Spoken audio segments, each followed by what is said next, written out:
ser urea, puede ser amonios, nitritos, nitratos. Entonces estos cuando se liberan al suelo durante la fertilización de los campos de cultivo, pues va parte de este nitrógeno, pues se va a convertir en amonio o en amoníaco, que a través de la actividad microbiana, pues va a formar nitrosaminas, que van a formar nitratos y nitritos, que van a tener impacto en la microbiota del suelo, pero también bajo altas concentraciones puede causar eutrificación, que ahorita la vamos a ver. Parte de este nitrógeno que no se ocupa, pues también puede regresar al aire a través de las emisiones de óxidos de nitrógeno, que contribuye pues al efecto de gases de invernadero. ¿Y esto cuándo ocurre? Cuando se aplican dosis de fertilización nitrogenada que no están calculadas. Entonces, digámoslo en términos coloquiales, es el nitrógeno restante que no es absorbido por la planta, pues se desplaza hacia otras matrices ambientales. Y eso es exactamente lo que sucede, trayendo como consecuencias, además de dañar el suelo, pues esta eutrificación, que básicamente la reconocemos en el ambiente por el crecimiento excesivo de las algas, que va a observarse como esa capa de color verdoso sobre los cuerpos de agua, que pues cuáles son las consecuencias de esto, ¿no? Que evita que haya que la luz pase hacia zonas inferiores en el agua, y además interviene con el intercambio de oxígeno, pues haciendo que la fauna acuática y otros organismos se vean afectados, ¿no? Y esto, como vemos aquí, es por la escorrentía del nitrógeno que viene de los cultivos, acompañado también por la lluvia.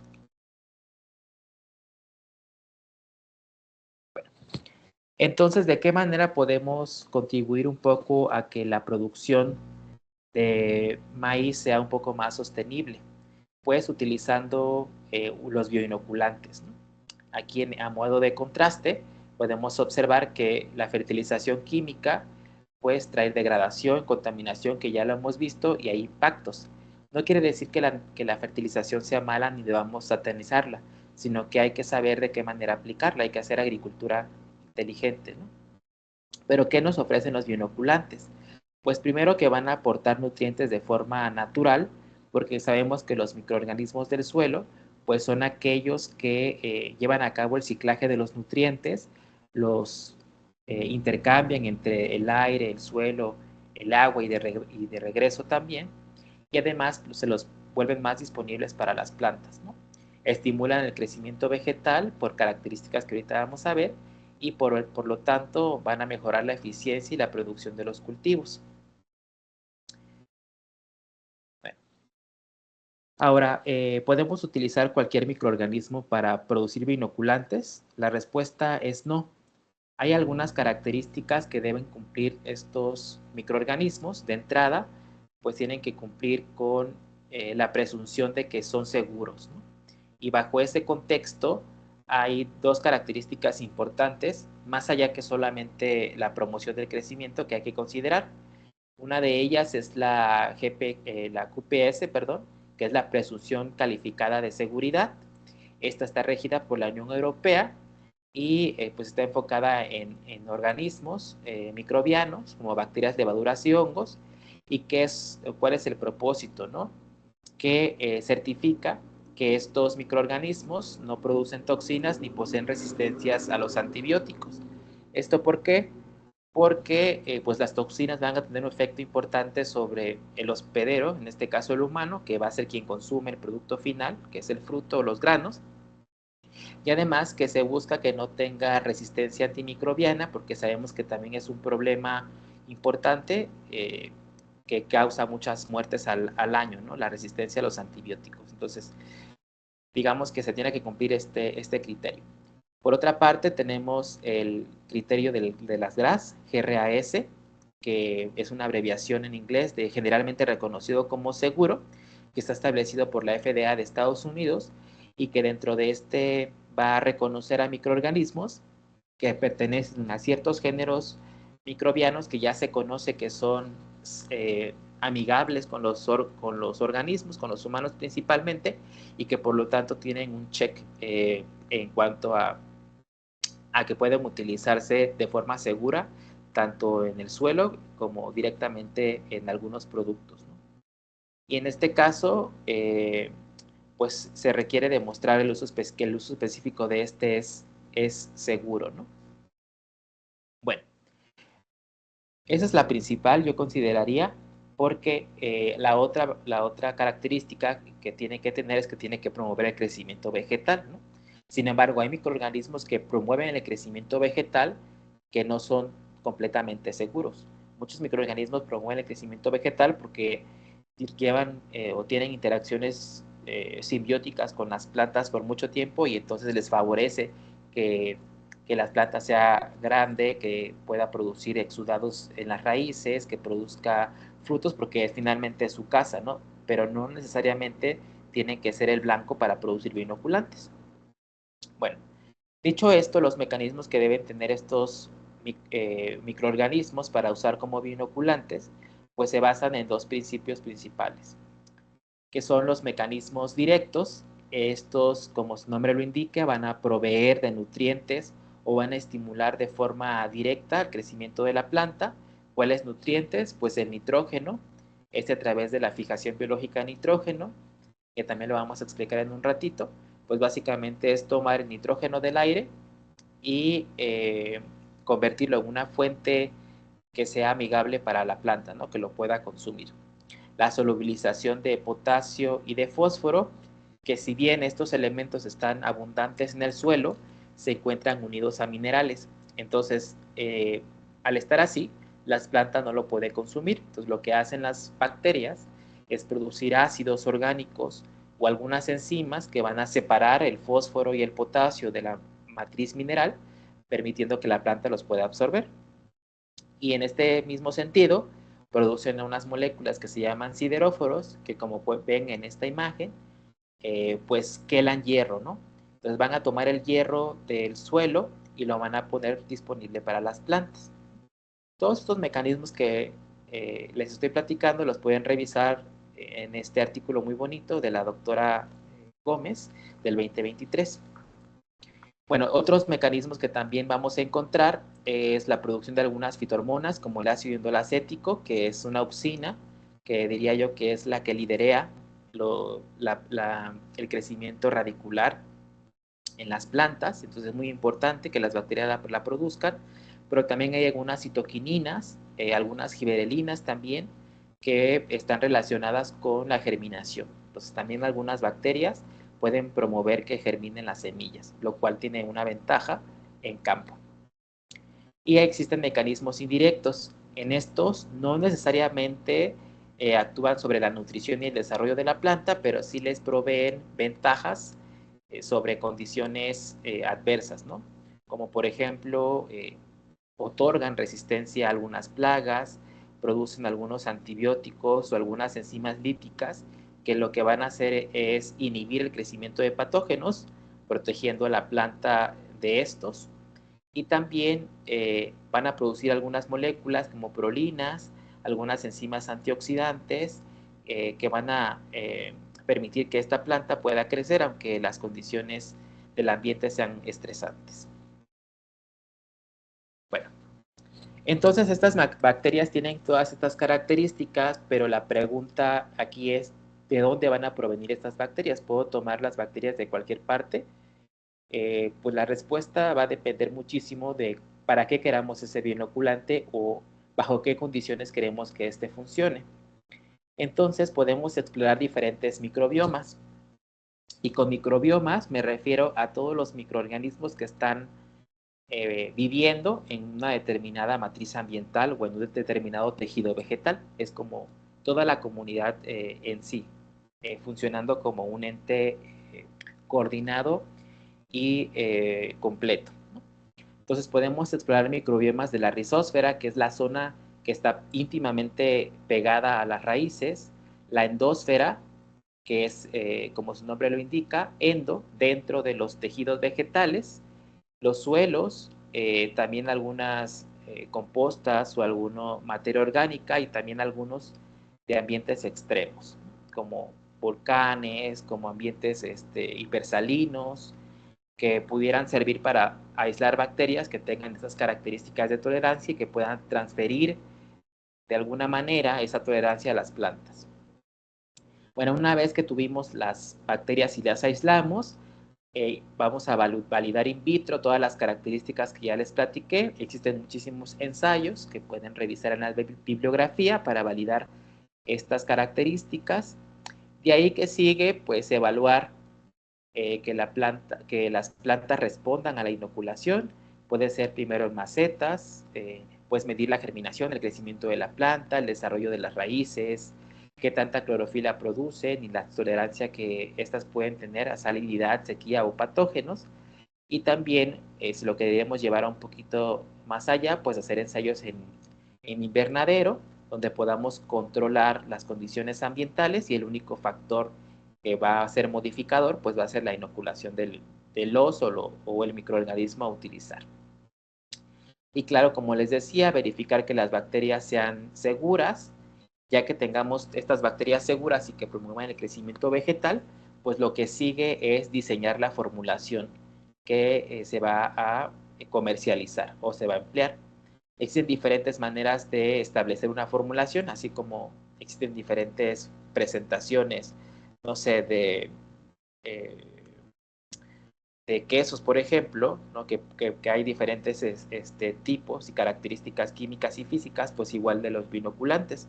Se puede manejar como polvos, puede haber algunos que sean granulares, como si fueran esferas, como el de la tapioca. También podemos encontrarlos en forma de líquidos, que son, yo creo, de los más consumidos y vendidos, y en forma de geles. Bueno, entonces esto va a utilizarse en diferentes contextos, nada más para tenerlo como contraste. Los fertilizantes que son en forma de polvo tienen una vida de anaquel mucho más amplia porque al no tener agua reduce la actividad de los microorganismos, permitiendo que pues, puedan conservarse por mucho más tiempo en comparación con los líquidos, que son prácticamente de elaboración y uso inmediato, porque cuando los nutrientes disminuyen, en ese líquido, pues las bacterias comienzan a morir o son susceptibles de alta contaminación porque hay muchos nutrientes disponibles y mucha agua. Entonces va a depender muchísimo del contexto.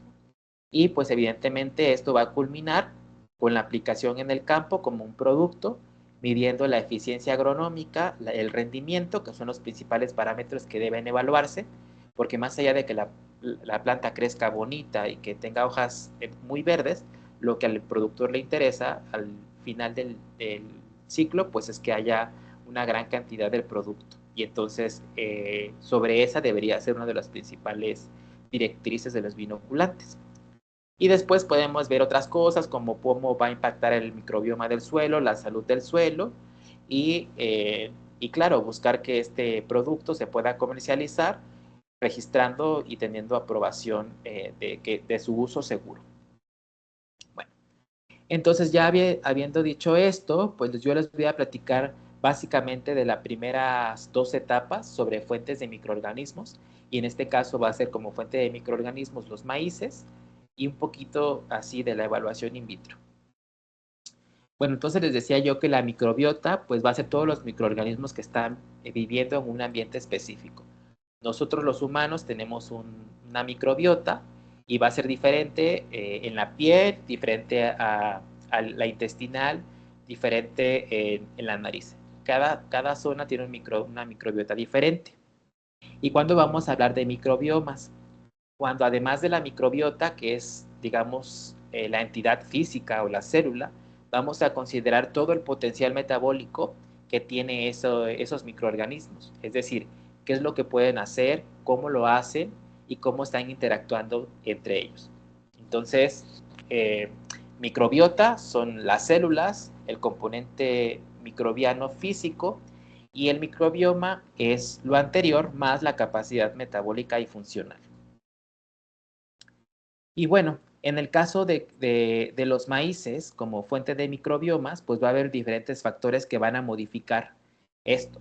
Primero, entender que a lo largo de la planta va a haber diferentes ambientes. Tenemos la rizósfera, que como les platicaba, es la zona íntimamente relacionada con las raíces, en este se establece un microbioma estable que se va a alimentar de los exudados que las raíces están liberando constantemente, que son azúcares, aminoácidos, algunos ácidos orgánicos que las bacterias les gusta consumir y que por lo tanto se van a establecer allí.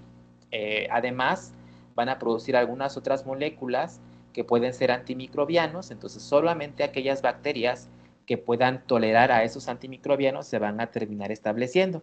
De manera que entre que los nutrientes y los antimicrobianos, solamente grupos particulares de microorganismos van a crecer y reproducirse allí. Entonces, de estos que están en la rizósfera, van a entrar algunos por las raíces como si fuera un caminito y se van a establecer en la filósfera, que es la parte aérea de la planta. Y ahí podemos tener comunidades sobre las hojas, en el tallo, en las estructuras reproductivas y también dentro de los granos. Es interesante saber que cada granito de la mazorca del maíz tiene un microbioma un tanto distinto y que se va a heredar a la siguiente generación de las plantas.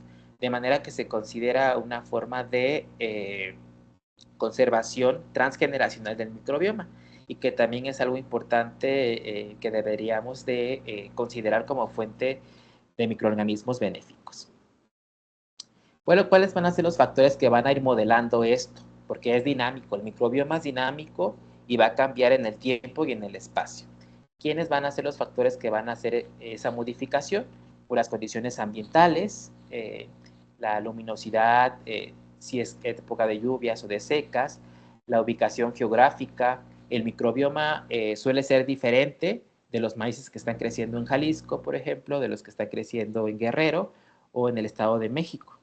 De entrada, por las características ambientales diferentes y por otra parte, porque los suelos tienen características químicas y biológicas distintas, por lo tanto, la planta va a seleccionar microbiomas diferentes, ¿no? Sin embargo, siempre hay como un conjunto de bacterias que suele ser igual independientemente de la región, ¿no? Y a este se le conoce como microbioma núcleo o microbioma compartido. También va a depender de la semilla, de esa semilla, qué tan vieja sea, cómo se conservó, y también del tipo de manejo de la agricultura. Hay manejos que son mucho más, manejo agroecológico, perdón, en donde se utilizan esquemas como la milpa, cultivo intercalado, o que se hacen rotación de cultivos, que va a ser diferente el microbioma que se genera en estas condiciones que cuando se utiliza un monocultivo y donde no se lleva a cabo la incorporación del rastrojo en el suelo. O sea, esto va a ser muy diferente. Va a depender evidentemente de lo hospedero, como por ejemplo la raza del maíz en este caso, la variedad y si proviene de cruza o de diferentes progenitores, de la interacción que tenga con los patógenos, de la presencia de algunos metabolitos secundarios y como les decía muy bien, de las características del suelo. Y entonces, particularmente las de la rizósfera son, considero yo, de las más relevantes. ¿Por qué? Porque en esta imagen podemos ver una raíz y esto que ven de color amarillo son exudados que están liberando constantemente. Entonces aquí se ve que alrededor de las raíces o al contorno de las raíces, pues en esta zona es donde los microorganismos van a estar desarrollándose y solo a estos se les llama rizosféricos, ¿sí? Entonces ahí va a haber múltiples interacciones entre la planta con los microorganismos a través de los exudados, pero también los microorganismos pueden interactuar entre ellos produciendo moléculas que sirven como una señalización química. De hecho, se considera el lenguaje químico que existe entre ellas, ¿no? Algunas se van a llevar muy bien entre ellas, favoreciendo interacciones positivas y otras favoreciendo interacciones negativas, como en la vida misma, como nuestro núcleo académico, como en nuestro trabajo. Va a haber asociaciones que sean positivas y otras negativas que hagan que se generan microambientes dentro de la misma rizósfera, pero que al final del día, bien o mal, están interactuando. Entonces, esto va a estar definido a lo largo de las raíces. Y particularmente en las raíces pasa un proceso muy interesante que es la fijación biológica de nitrógeno. Y para ello el ejemplo más claro son las leguminosas. Las leguminosas como por ejemplo el maíz, el haba, el chícharo, son de las principales leguminosas que se conocen y que se cultivan y que por lo tanto tienen como característica que van a reclutar a los microorganismos que se encuentran en el suelo. Y esto va a permitir que se generen en las raíces unas estructuras muy características que se denominan nódulos. Entonces son como si fueran pequeños tumores y en esos tumores se van a encontrar dentro estos microorganismos que se llaman rizobios. En los rizobios, como ven aquí, estas células alargadas son bacterias que cambiaron su forma normal, como las vemos aquí, que tienen flagelos y que son cortos, bacilos cortos, a bacilos completamente alargados con estas estructuras que son cuerpos que tienen moléculas de carbono que van a servir también como almacén de energía para ellas, ¿no? ¿Y qué es lo que van a hacer dentro de este nódulo? Que como ven aquí, es de color rojo como la hemoglobina. Esto es porque dentro de estos nódulos hay una proteína que se llama LEC-hemoglobina y que se parece mucho a nuestra sangre, por eso es de color rojo. Entonces, en estos nódulos, como los vemos aquí, lo que va a pasar es que van a tomar el nitrógeno del aire. Como vemos aquí, el nitrógeno es uno de los gases más abundantes en el aire. Lamentablemente hay un triple enlace entre los dos nitrógenos y este triple enlace es muy fuerte. No lo puede destruir prácticamente nada, salvo un rayo, por ejemplo, o una enzima que se llama nitrogenasa. Y esa enzima que se llama nitrogenasa la tienen únicamente las bacterias. Entonces, ¿qué es lo que va a hacer esa enzima? Pues básicamente va a transformar esta molécula de nitrógeno en el aire en dos moléculas de amonio. Y entonces este amonio va a desplazarse a través del xilema hacia diferentes compuestos, diferentes regiones de la planta, permitiendo que ese se pueda nutrir. Ahora, hay una pregunta ahí en el aire sobre si directamente es el amonio el que se va a desplazar o aminoácidos, amidas y ureidos que se producen a partir del nitrógeno fijado. La realidad es que generalmente son estos, ¿no? Los aminoácidos, es decir, que el nitrógeno se va a convertir, fijado, se va a convertir en alguno de estos tres compuestos y es así como la planta los va a utilizar. Y aquí podemos ver algunos ejemplos del efecto que tienen estas bacterias de la rizósfera en el crecimiento de las plantas. Es una leucaena, que es una leguminosa que es como un árbol gigante que crece en muchas partes de México, que genera algo que se llama guajes. Seguramente alguno de ustedes los ha visto, pero aquí donde dice más es la plantita inoculada con el rizobio y como pueden ver desarrolló, pues tiene un mejor desarrollo con hojas muy verdosas y de mayor tamaño en comparación cuando no se inocula. Entonces vemos que el crecimiento es dramático en comparación cuando no está la bacteria. Y algunos ejemplos que seguramente hemos visto en Tepa es el framboyán, que yo he visto que hay en muchas zonas en las calles, que de hecho ahorita están en floración y formando vaina. Pues bueno, cómo es que esas plantas pueden crecer de esa manera y producir vaina y flores tan grandes si no tienen fertilización. ¿Alguna vez se han preguntado eso? La realidad es que están fijando nitrógeno porque en las raíces tienen estos nódulos que les platiqué, ¿no? Y otro que podemos observar es Acacia farnesiana, que es el huizache, que también se caracteriza porque tiene es la formación de estas flores de color amarillas y las vainas de color negro, que también se le denomina huizache. Bueno, y entonces aquí vemos cómo se verían las raíces con una perspectiva mucho más alejada.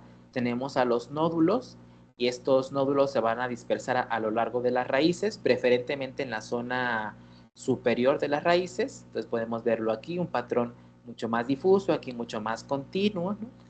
Y aquí les muestro una comparación con otro tipo de asociación importante, que no es el tema hoy, pero que me gustaría mencionar, que es la micorriza, que es los hongos micorrízicos, que estos se van a encontrar colonizando los tejidos internos de las raíces. Aquí se ven algunas estructuras de estos hongos, y aquí también tenemos otros hongos. Estos son endomicorrízicos porque crecen dentro de las raíces, y ectomicorrízicos, que los vamos a encontrar creciendo sobre las raíces, y como pueden ver aquí, es un micelio que pues le permite a la planta tener una mayor superficie para absorber los nutrientes.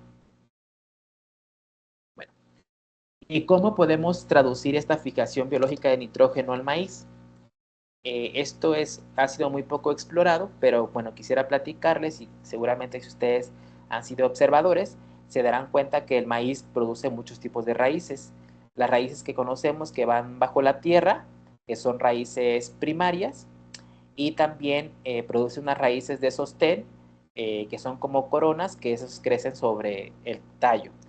Estas raíces inicialmente pues tienen una función de anclaje, es decir, que evitan que el maíz se caiga por acción del aire, permitiendo que esté fijo, ¿no? Y que se mantenga estable aunque produzca el fruto, para que no haya el famoso acame. Entonces, algunos maíces van a producir estas raíces aéreas a lo largo de su tallo, y en estas raíces aéreas, ¿qué es lo que pasa? Un fenómeno muy interesante, que se van a producir unos mucílagos con características viscoelásticas muy bonitas, como las que vemos en este video, ¿no? Que es como un gel que están escurriendo estas raíces.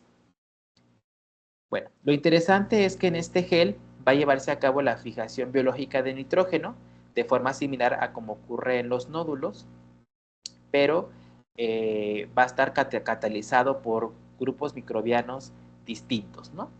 ¿Por qué? Porque lo que les platiqué es un nódulo formado por rizobios, que es un grupo muy específico de bacterias, y aquí son otras bacterias las que están participando. Sin embargo, se ha reportado que del 29 al 82% del nitrógeno que ocupa la planta puede ser provisto por estos microorganismos en estas raíces.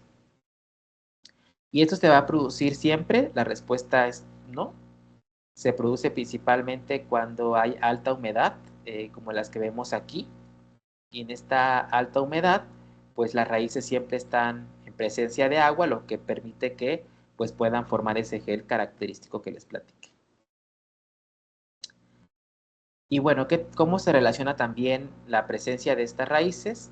Pues bueno, hay una señal bioquímica en donde cuando hay un exceso de agua en el ambiente, lo que sucede, como vemos aquí, es que se produce una acumulación de auxina, que es una hormona que tiene que ver con el desarrollo de las raíces, ya lo vimos, pero cuando la auxina ya no se acumula, digamos, y no se dispersa a lo largo del tejido, en lugar de que, digamos, se distribuya en toda la planta y se vaya hacia las raíces, lo que pasa es que comienza a crecer una raíz aérea, ¿no? Este fenómeno es muy similar, digamos, a lo que ocurre en los nódulos, pero en las raíces de las plantas, de las maíces, perdón, y esto hace que se desarrollen finalmente estas estructuras. Y lo bonito es que en este mucílago, si vemos aquí, hay estructuras flotando, pues no son más que células de la planta, estas de color un poco blanquecinas, y estos puntitos negros que vemos aquí, pues son las bacterias que están creciendo y alimentándose del mucílago. Bueno, entonces dicho esto, pues les voy a platicar sobre qué hemos estado haciendo con las bacterias que hemos aislado de estos maíces. Pues bueno, para ello hemos utilizado una planta modelo que se llama Arabidopsis thaliana, que es una planta muy pequeña que puede crecer en placas de agar en el laboratorio. Y si vemos aquí, es un tubito de escasos 4 centímetros, y cada uno de estos puntitos cafés que ven aquí es una semillita. Entonces ya se imaginarán el tamaño de esa semilla. Entonces, estas semillas, pues dependiendo de qué variante tengan, pues van a tener características fenotípicas diferentes. Entonces, ¿por qué es una planta modelo?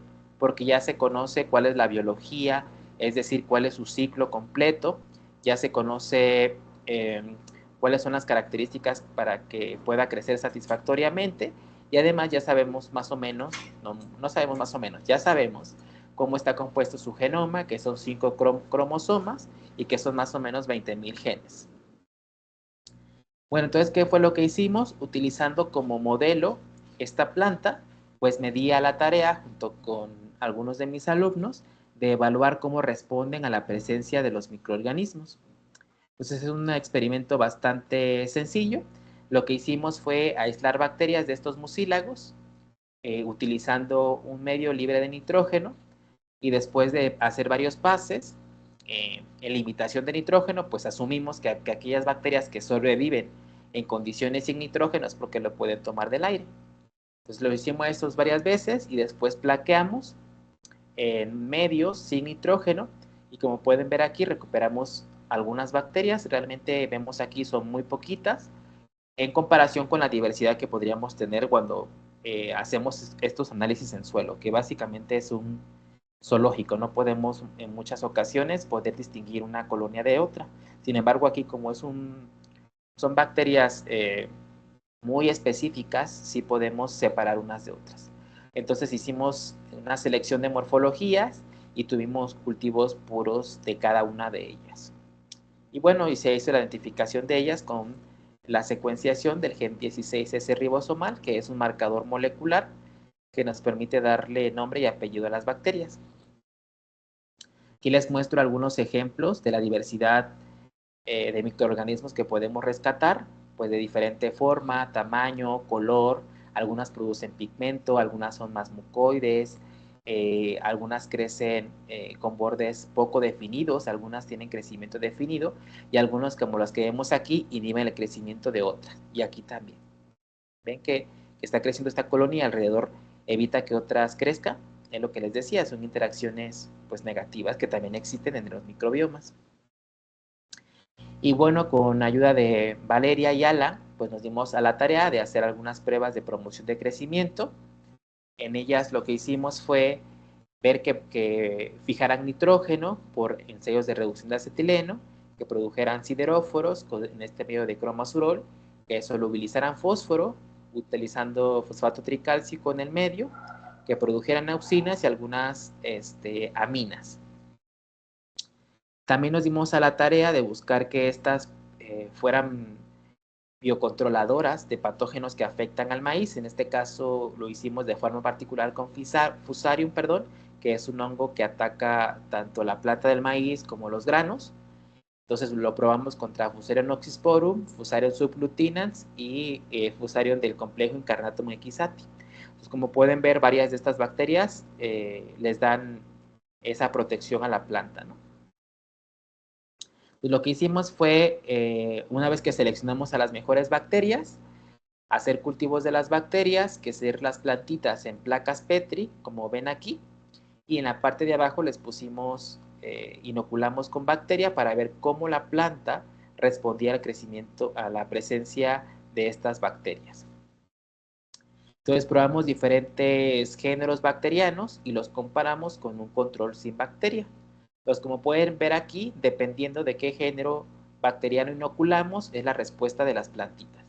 Entonces, como por ejemplo Azospirillum, pues como pueden ver, inoculamos aquí Azospirillum y las plantas crecieron muy bien. La roseta es mucho mayor comparado al control sin bacteria, y las raíces no se diga, es un sistema radical bastante estructurado. Se forman pelos radicales que ven aquí, que son como estos pelitos, vaya, y que son los encargados de absorber los nutrientes. Entonces, esta bacteria es muy buena promoviendo el crecimiento de las plantas. Algunas no fueron tan buenas, como algunas pseudomonas, algunas ranelas. Y otro ejemplo bonito fue esta Metylobacterium, que como pueden ver aquí también induce el crecimiento de las plantas. Entonces aquí, haciendo un caso específico, el de Azospirillum, tenemos aquí el control negativo. Pues como no hay mucha disponibilidad de nutrientes, la planta no crece bien, y cuando ponemos la bacteria, pues ven que se forman estos pelos radicales que tenemos aquí, que son pues los que van a llevar a cabo la absorción. Entonces, a partir de estos resultados, pues clasificamos a las bacterias entre muy buenas, medianamente buenas y no tan buenas. Y como pueden ver aquí, pues tenemos diferentes caracterizaciones de estas bacterias y a partir de estos datos, pues nosotros podemos desarrollar formulaciones que pues permitan el crecimiento integral de la planta, ¿no? Hay algunas bacterias que pueden promover el crecimiento de las raíces, o sea, que sean raíces más largas. Hay otras que favorecen que las raíces no sean tan largas, pero que tengan muchos pelos radicales.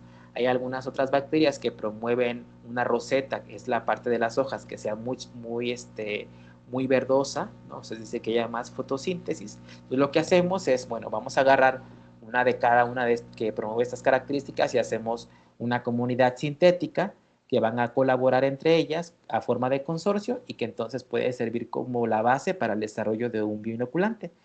Claro que para eso se tienen que hacer bastantes combinaciones, a lo mejor 3 bacterias, 4 bacterias diferentes, a lo mejor la primera con la segunda y una tercera diferente, y así podemos estar jugando hasta encontrar la fórmula mágica.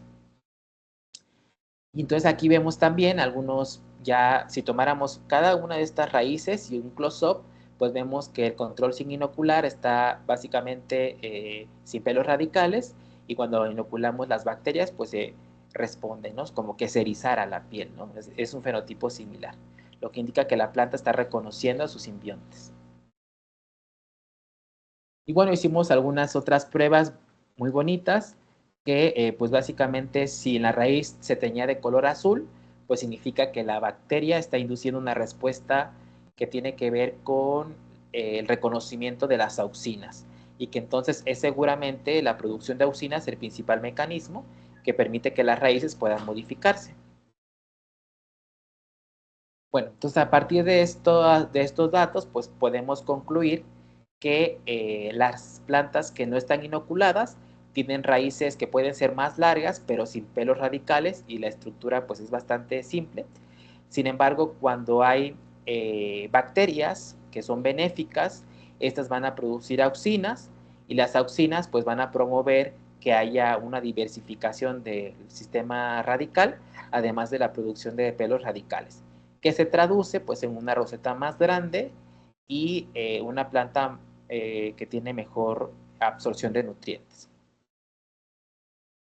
Bueno, también ya de forma muy rápida hemos también identificado algunos hongos que están dentro de las raíces y para hacer no esta historia tan larga, pues encontramos este fusarium, por ejemplo, que si bien les había comentado yo que es un patógeno, encontramos este fusarium que tiene un fenotipo bastante interesante porque también promueve el crecimiento de las plantas, ¿no? Entonces hay algunos fusarium que se disfrazan primero como que son buenos y todo parece indicar que pueden promover el crecimiento de las plantas, pero cuando la planta ya está establecida, ya comienzan a soltar sus factores de virulencia. También hay fusarium que van a responder diferente a la planta. Para una planta pueden ser muy buenos amigos, pero para otras plantas pueden ser los peores enemigos. Entonces va a depender muchísimo del contexto en el cual se utilice cada cepa. Por eso es importante utilizar los bioinoculantes o los insumos en diferentes contextos ecológicos y de especies vegetales para conocer el comportamiento y predecir más o menos cómo se comportaría en diferentes ambientes en el campo. Pues bueno, en nuestro estudio confirmó, tiene evidencia de que la interacción con microorganismos promueven el crecimiento de las plantas, modificando la arquitectura radicular, incrementando las raíces laterales y la densidad de los pelos radicales, y que por lo tanto estas cepas bacterianas pueden funcionar para el desarrollo de binoculantes, para optimizar la absorción de nutrientes y mejorar el desempeño de los cultivos en campo. Bueno, para ese trabajo hubo muchas personas que estuvieron involucradas, más allá de mis estudiantes, también la doctora Esperanza, la doctora Mónica de la UNAM y el doctor Turret, que al igual que yo, pues pertenezco al INIFAP y a la CICITI también por el financiamiento para algunos de estos experimentos. Pues aquí les dejo mi contacto y estoy disponible para las preguntas. Muchas gracias, doctor. Qué bonita e interesante plática. Nos acaba de evidenciar todo el potencial que tienen los microorganismos promotores de crecimiento vegetal en diferentes plantas de interés. Por aquí hay un par de preguntas. ¿Vale? Eh, ¿Hay algún efecto si se aplican los biofertilizantes vía foliar y la presión de un dron no mata a estas bacterias? Sí, olvidé mencionarles que la forma de aplicación de los binoculantes puede ser directamente en las raíces, cuando ya desde las raíces, desde que apenas vamos a hacer el trasplante de la planta, puede ser también antes de que la semilla se siembre, como hacer un pretratamiento para favorecer la germinación, y también puede ser de forma foliar, ¿no? En este caso, se ha visto algunas variaciones en el efecto posterior al tipo de aplicación. Entonces, pues se ha visto que en general cuando se aplica de forma foliar, además de promover el crecimiento, tiene como un efecto protector frente a fitopatógenos, lo cual es muy bueno. En cambio, cuando se aplica en las raíces, pues promueve raíces muy fuertes y que absorben mejor los nutrientes. O sea, a lo mejor ahí varía el esquema, pero se recomienda, si es posible, hacer un esquema combinado, inicialmente de forma radical y después hacer aplicaciones foliares. Y sobre lo del dron, pues si se utiliza el dron como forma para aspersar el binoculante, no tendría por qué haber mayor problema, porque si se utiliza una formulación estable, pues no tendría que, estas bacterias no tendrían que morir en el proceso. Voy a pasar a la siguiente pregunta Sí. y nos dicen, ¿la producción de exudados y la interacción con los microorganismos es diferente en función de maíces criollos e híbridos? Esa es una muy buena pregunta. Y la respuesta es compleja. Se han hecho estudios donde han comparado en un gradiente de domesticación, comparado la microbiota del teocintle, que es el ancestro del maíz, de los maíces y de los maíces mejorados, los maíces nativos y mejorados. Entonces, sí existen variaciones. En general, la tendencia dice que conforme más se va domesticando un cultivo, es mucho menor la diversidad que está presente en ellos. Sin embargo, esto se ha visto que varía en función del tipo de suelo y la historia que tenga ese maíz en particular. Entonces hay maíces que sí son nativos, pero que ya se han sometido a múltiples ciclos de selección. Entonces se han perdido algunos rasgos, se han favorecido, perdón, algunos rasgos fenotípicos, así paréntesis, como por ejemplo raíz, mazorcas más largas, granos más grandes, o más pigmentados. Entonces, cuando se selecciona eso, tiene efecto en qué metabolitos son los que se están liberando. Entonces, esos efectos en los metabolitos modifica con quienes están conviviendo las plantas en las raíces. Entonces, sí puede haber efectos, aunque estos efectos pudieran no ser tan dramáticos, si hay una respuesta de los microorganismos del suelo. Tenemos otra pregunta por aquí y nos mencionan cuántos kilogramos por hectárea se fijan de nitrógeno a través de Rhizobium y en el mucílago. En el caso del Rhizobium, aquí vamos a regresar para darles el dato preciso, para no errar. Lo que sí es que las campeonas en fijación de nitrógeno son las leguminosas, o sea, no, ahí sí no hay quien les quite la corona. Creo que aquí les tenía que se pueden fijar 400 kilogramos de nitrógeno por hectárea al año. Entonces, la cantidad de nitrógeno que se fija por estas leguminosas es impactante, ¿no? Especialmente en estos árboles gigantes que se consideran como uno de los principales dadores de nitrógeno a los ecosistemas. Y en los maíces todavía falta establecer como esa relación, porque se han hecho estudios donde sí hay evidencia de que hay nitrógeno que se está aportando a la planta, pero no, como la investigación no ha ido en términos agronómicos, sino más bien mecanísmicos, en tratar como de estudiar qué sucede y qué más desde una perspectiva más como molecular, no se han ido a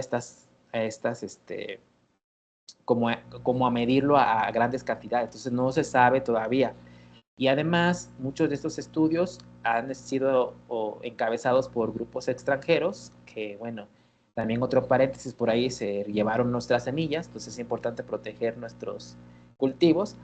y pues lo que han hecho es evaluar parcelas muy pequeñas y como el maíz pues no es algo que para ellos sea tan relevante, pues no lo han estudiado en este contexto. Pero sí sería bueno hacer una comparativa a futuro.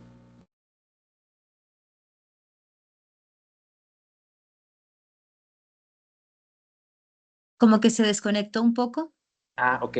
¿En qué se quedó? ¿En qué quedé? pero sí sería bueno proteger a los Ah, maíces, pero sí sería bueno.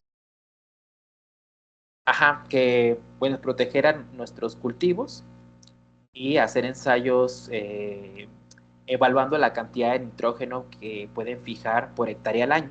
Ahora, es importante recalcar que para hacer estas evaluaciones se requiere usar isótopos de nitrógeno, que es una técnica no tan sencilla de hacer, particularmente en México no hay muchos lugares que lo hagan, entonces eso ha limitado también tener información al respecto.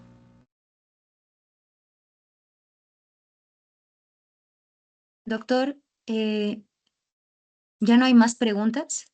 ¿Ok? Agradecemos bastante el día de hoy su presentación.